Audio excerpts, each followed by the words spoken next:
السلام عليكم ورحمة الله وبركاته. داود يا الملك استوى جوجتان وعاد نقد داونسان waxaan ku suganahay si aad aragtaan hoolkii weynaa ee lagu soo dhaweynayay madaxweynaha iyo waftiga ballaaran oo hogaaminayo waftigii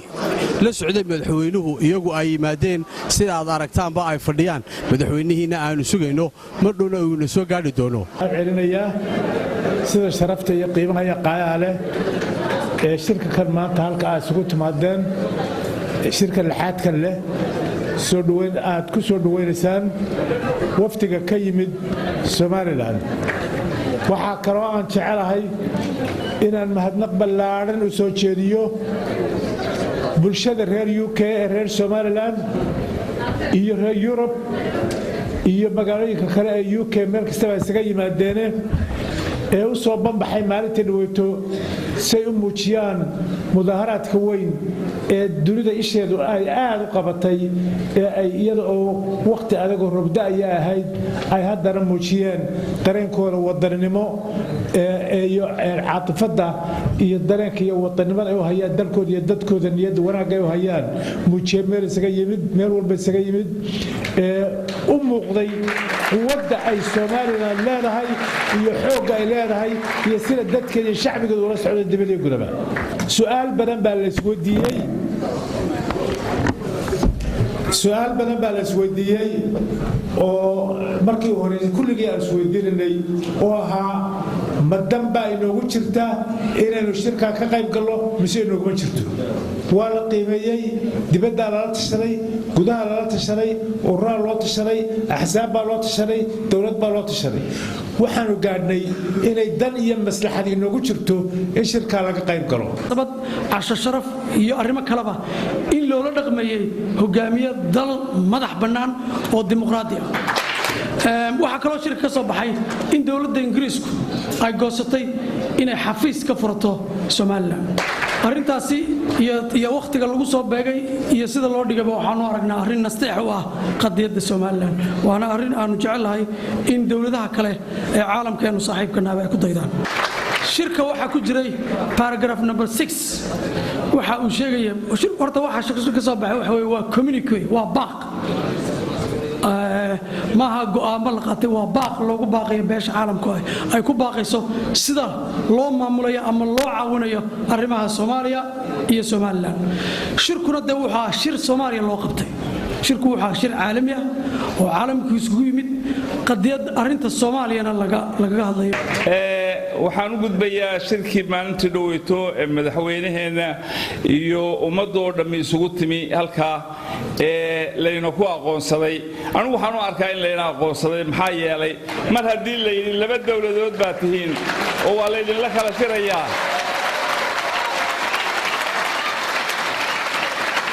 ballanqaadkii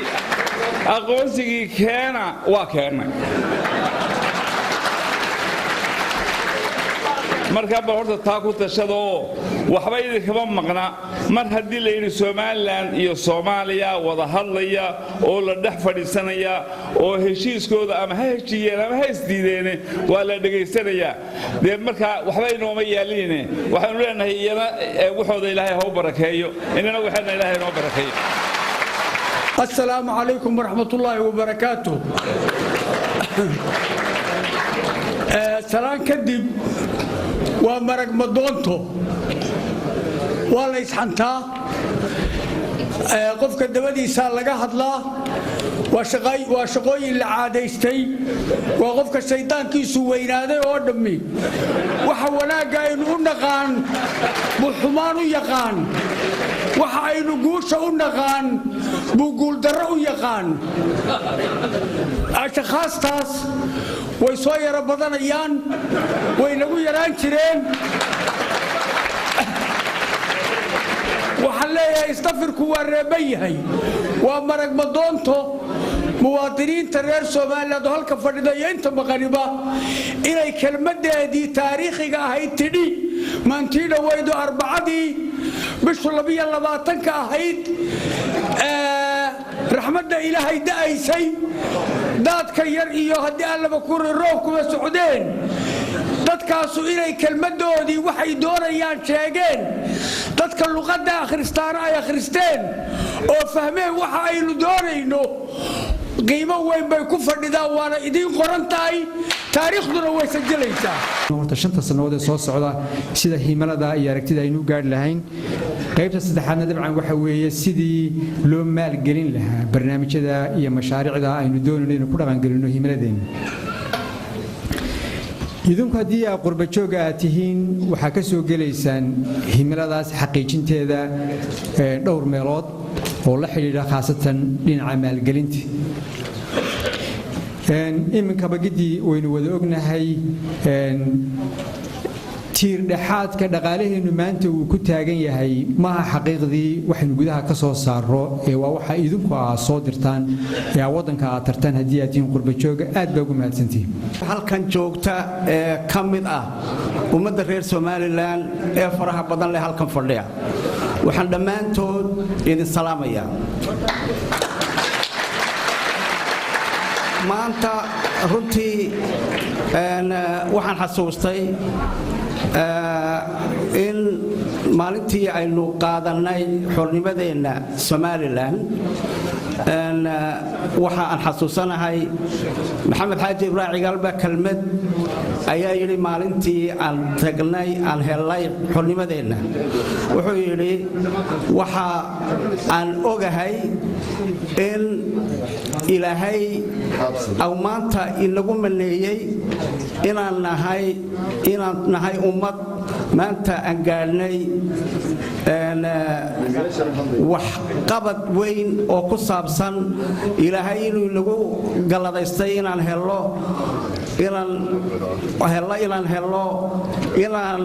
nahay ummad heshay maanta oo kulligood doonaya inaan isku wada nimaadno oo dabadeetana ay noqoto inaan helno wixii aynu doonaynay oo aynu ku guulaysanay maanta inaan helno wixii aynu maanta doonayno waxa kaloo ilaahay mahadiya markay maanta isu yimaadeen 54 dowladood ku dhawaad oo dadkii caalamkan maanta aadee dadkii uga ilaahay awood badan siiyay xaq adduunyo xaq dhaqaale iyo xaq garasho adduunka u taliya markay muddo rafanayeen waxa soo lacag galiyeen ee Mareykan iyo Ingiriis iyo dawladda mateerial isu yimaadeen ee nin waliba baaciyay waxa ilaahay mahadiya inay dhaafin waayeen oo ay noo marxaad furan hadaynu Soomaaliland nahay bishii May 1991 burcad go'aankii aynu ku gaarnay mid dhaafsan inay soo saari kari waayeen caalamka oo maanta la inoo soo noqday 22 sano ka bacdi oo la yiri laba meelood iyagoo ah loo garqaado qodobka ugu weyn ka soo baxay waxa weeye iyaga oo laba dawladooda ama laba qolo oo soo fadhiya loo garqaado wuxuudu oo yaa nimanka la isku qasbin ee hawada hadleen mar hadduu caalamka 22 sano halkaynu joognay inaga oo dagaal ka soo baxnay oo daalan oo wareersan go'aankii aynu dhignay war 26 Juun lagu celiyo oo labadii qolaynu kala hayna mar haddaynu dino aynu kala baxano oo mid wixiisa soo dhistay barigeenu si xiisanay yeelkeedii mar haddii caalamku taa dhaafin waayay oo garashadii ilaahay maalinta aynu harnay maanta adduunka nagu raacay iyana waa ilaahay mahadi caawa sharaf weyn waxaan salaamayaa madaxweynaha iyo wafdigiisa qurba jooga aan u nimi aan martida u nahay waxaan leeyahay assalaamu calaykum waraxmatullaahi wabarakaatuh marka labaad arrinkan maanta aan u soconno aan waxaan u arkaa arrin sharaf weyn noo leh maadaama aanu wada soconno markii u horreysay mucaarad iyo muxaafidba waa guul Soomaaliland soo hoyatay annagoo isku qalbiga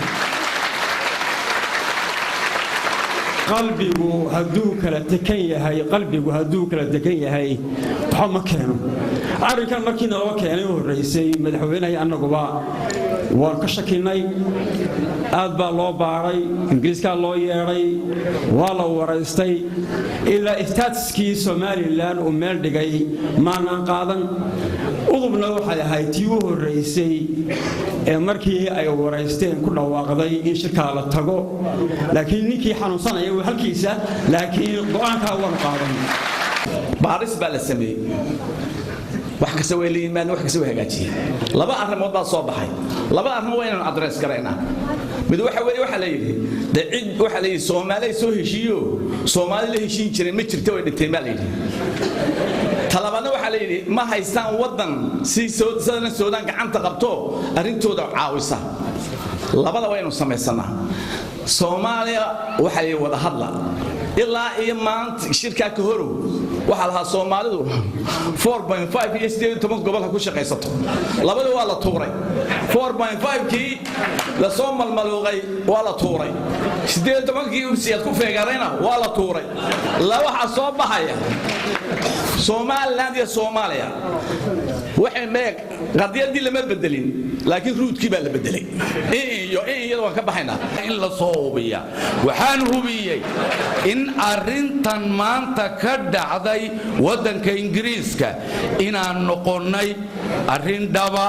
oo wasiirka arrimaha dibadduna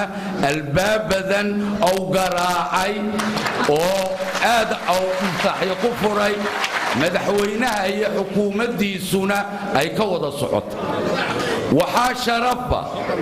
waxaa nasiib wanaaga waxa labadii madaxweyne hore ee midba meel buu soo gaadhsiiyey wayna u suurtageli weyday in la yidhaahdo meel baaban tegaynaa waa lagu qaydhi jiray laakiin nasiib wanaagiisa madaxweynaha waxay noqotay 22 jir inamadii halkan ku dhashay 19 ee xaasas bay leeyihiin nin xaaslana looma boqo qadiyadu markaa way qaan gaadhay tahay taariikhdii bilowga Somaliland way noo noqon doonto taariikhdii bilowga aqoonsiga Somaliland sababtu ay tahay wali halkaas lama gaadhin taasi waa ta kala mid yaro kaftan hadaan ku darsado reeraha dhinacyada marka la eego ee laga yimaado beesha isaaq ee dhexe waxaanu sawirro maanahay waxa ka yimid awdal walaa wakiiladanahay shalay tooliyaalkan waxa ka madaxweynaha nin Samaroona mar walbana nin Samaroona iyo madaxweyne ama madaxweyne ku xigeen uu yahay xan yar baa jirto oo la yiraahdo dadku ay had jeer yiraahdaan waxa la yiraahdo awdal state halka walaalayaal waxa la wax ka jiray ma jiro wax soconaysa ma aha waxa aan jecelahay oo ay tahay arintaas cid kasta maanta waxa ka jecel beesha Samaroon baa ka jecel inay Somaliland jirto sababtu marka ay tahay hadii koonfur lagu noqdo Soomaali ama Soomaaliya lagu noqdo oo Soomaaliya midowdo waxaan anigu qabaa ama fikirkayga ka dhadhacsan oo yahay inaan madaxweyne ka helay inaan ku xigeen ka helay oo ay tahay wasiirkii kaliya oo kaliya inaan helayno wixii la oran lahaa aad baa loo yiri waxana hadal bay u baahan yihiin waxana waxay u baahan yihiin aqbalu maanta hadalkuba intaaynu gaadho ma ahayn sharafkaa samayseen intii la dhan joogtay inta meelaha kale uga timiba waa wax muuqda gooni baan idin salaamayaa adeer baan idiinahay wuxuu yidhi xaaji xuseen warsame ra'yigaan doonayo qolada raacda ayaa kullu anunba u adeera buu yidhi hadday iga weyn iyo hadday iga yar hay-adaha civil societies-ka salaadiinta guurtida wakiilada wasiirada ururada dhallinyarada iyo culimada intaba waa lala shiray waxaa intaa dheeraa mucaaradka oo iyaguna ku raacay sidaasuu go'aanku ku ahaa go'aan qaran oo madaxweynuhu mandate fula ku yimi ilaahayna wuu ku guuleeyey oo waa ogtihiin wixii shirkii libna ka soo hoyatay inta dambena gudidii qabanqaabadan ku wareejinaya waa mahadsan magacaygu Saare Axmed Maxamed Saare halgan oo joogay 18 May Burco maantana taagan alxamdulillaah ilaahay baa igu samay ruux dumaro Soomaaliland oo iga nasiib badani ma jiraba hadduu jirana ama waa mid ama waa laba waxaan salaamayaa dhammaan ummadda reer Soomaaliland meel kasta ay joogaan waxaanu ka soo qayb galnay haddaan jaaliyadda Soomaaliland ee Faransiiska degan banaanbixii Soomaaliland lagu taageerayay waxaanu leenahay ummadda reer Soomaaliland meel kasta ay adduunyada ka joogto farxad ku noolaada assalaamu calaykum waraxmatullaahi wabarakaatuh marka ugu horeysa waxaan salaamayaa TV qaranka iyo hawlwadeenadiisa marlabaadka waxaan aad iyo aad ugu hambalyeynaya waftiga Soomaaliland ee nagala qayb galay caawa xafladda shirkan ee nooga xog warramay xaqiiqada ka jirta shirkii ka dhacay Daraad ee magaalada London aad iyo aadna waxaan ugu kalsoonahay hadalladii halka ka jeedinay khudbada